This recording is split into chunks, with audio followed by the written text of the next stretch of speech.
you guys. Just a quick video. Good afternoon if you're in a different time zone. I was just sitting here thinking and reflecting and wanted to reach out to you guys to make sure everything is going well. Everything is okay. It's hard to say good when we're living in such a bad situation. But if your mind is ready to overturn the bad and find a positive in everything, then everything is going to be everything according to your will and the way you wanted to receive it. I just been sitting in my car this morning, not interested in going in the house because sometimes when you sit in the house, you feel isolated or you feel like a prisoner in your own home because you know that the world outside of you has put you in this little box. So you don't feel like going in and coming out and back into this negative environment. So I'm sitting here and overpowering this environment, right? And when I say overpowering it, because I have my little worker bees working hard today. Just because I'm sitting in my car, you guys, I done had the neighbor done walk by about 4 times. Let me tell you what he did. He pulls up in a different car, parks the car but don't get out, then drives off. The next thing you know, he comes walking up the street. And then he goes into the complex, comes back out like 30 minutes later, like, dang, she's still here. I just wanted to lay down and go to sleep. Probably just go, he can't because he's my employee. He got to work this morning, right? So then now he goes back in. He just looks out the gate, don't do nothing. Go back in, y'all. Then he walks to the other side of the complex, come around with a different car, does the same tactic, park but don't get out the car, pulls off. Then he comes back from wherever he came with food. Then next thing you know, he's like, dang, I'm tired. It's like my 4th time checking on this lady. She's sitting here because I've been sitting here for about like an hour and a half. Because like I said, I'm free.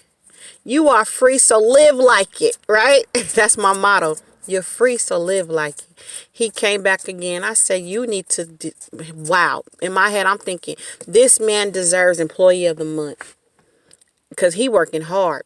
When I say working hard, he working hard to get whatever items they receive when they do these tactics. But long story short, keep that in your head.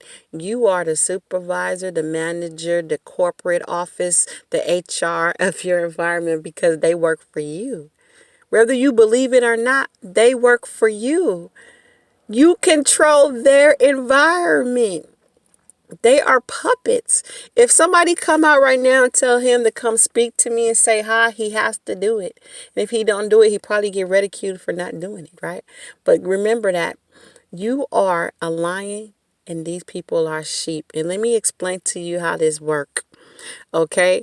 Because I am one of the targets that feel like if you come for me, I feel I have the right to defend my honor, to defend myself, right? So like when they send people to like talk to me and go off, I choose my battles wisely. I know when to speak up for myself and when to let it go, or when to take that loss and walk around and bow out gracefully, right? So what they do to me, they don't send nobody that's equal to.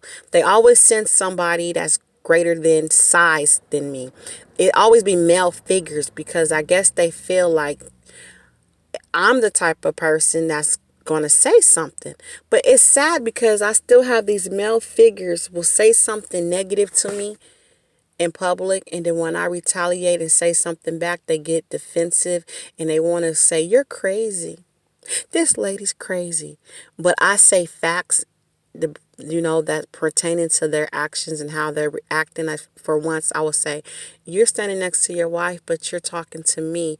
I wonder how your wife feel behind closed door, because if you can do this in public and talk to a woman like this, I'm pretty sure she's one step away from leaving you. And they get in their feelings. You're crazy. You just want to argue with me. No, it takes 2 to argue.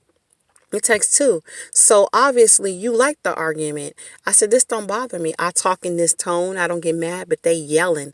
They're talking to the top of their voice. Why? Because I'm ruffling their feathers. And it doesn't bother me. To y'all, somebody that's petty, just leave it alone. It's not. Sometimes you got to know when a bully needs to be approached, when a bully needs to go ahead and do what he want to do because he's not causing no harm. But when I feel you're close to me and you feel you have the right to say something to me, then you must have the right to receive what I'm going to give back. And then guess what happens, you guys? these men will be like, I'm calling the police. I'm calling the police because you're crazy. I said, sir, if you rewind the tape, they got cameras in the facility because we was in a, if it happens in the store, mall, wherever you at. You came to me and said something to me, but your thing is because you thought you was the big bad wolf that I wasn't going to say anything. I think that's what they do. It's like the wolf trying to puff and buff and blow your house down. And then when you finally get the courage to say, not by the hairs on my chinny chin chin, they get mad. And the first thing they tactic they want to do, I'm calling the police. We'll call the police. And I guess when they use the word I'm calling the police, because if you are really a criminal, your first instinct is, I need to run and get out of here. I stand there and say, call the police. Let's talk to them. Let's get to the bottom of this. Let's get a mediator, a babysitter for you because you done messed up, right? And I'm thinking to myself, once you call the police, they going to kick you off the watch team because you ain't made up for it. So you really want to do that? You really want to lose your job, my little employee? I'm going to tell them to kick you off the force, right? Long story short. So that's all I wanted to tell you to make you guys laugh. I hope I did. Remember, some of these little worker bees deserve their honey. That's all I got to say. Because this man right here, y'all, I got to show you this. I videotaped this poor man. He don't want to buy about 4 times. He want to go to sleep so bad. But because I'm sitting outside, they won't let the man go to sleep. And I don't feel bad for him. He signed up for it. So clock in. And then this crazy part about this same man, you guys, let me tell you, I was walking by them, and this is going to be it. He said, good morning. I didn't say nothing. Because I told you, I'm afraid to speak to these people because I feel you say good morning, hi, they're going to twist it and falsify it that you done said something else. So I didn't say nothing. And he going to say, you can't speak. I said good morning. And then that's when I looked. And guess what I said? I said, you work for me. I don't work for you. That's insubordination. You can't make me speak to you. And he didn't get it. And I'm laughing to myself. Like, they tell you when to speak. You don't tell me when to speak. And that's exactly what I said. Now let him think about that. All right, you guys, you have a good day. I'm not playing. I'm sorry.